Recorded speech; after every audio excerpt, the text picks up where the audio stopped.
পেহেলগাঁওয়ের 10 মাস পার, চাকরির জন্যে এখনো হন্যে হয়ে ঘুরছেন নিহত সমীর গুহের স্ত্রী।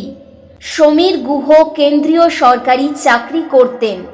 গত এপ্রিলে পরিবার নিয়ে কাশ্মীরে বেড়াতে গিয়েছিলেন। স্ত্রী এবং কন্যার চোখের সামনে জঙ্গিরা তাকে গুলি করে খুন করে। স্ত্রী জানিয়েছেন, কেন্দ্রীয় সরকারের তরফে ঘটনার পর থেকে তাদের কোনো খোঁজ নেওয়া হয়নি। সমীর বাবুর মৃত্যুর পরে অথই জলে পড়েছিল গুহ পরিবার। বছর 6 আগে কেনা ফ্ল্যাটের ঋণ পরিশোধ করতে করতেই নাভিশ্বাস উঠছিল সবরীর। সঙ্গে কন্যার পড়াশোনার খরচ।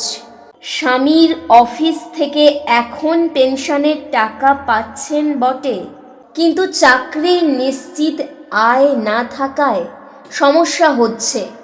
দিন দিন কমে আসছে সঞ্চয়।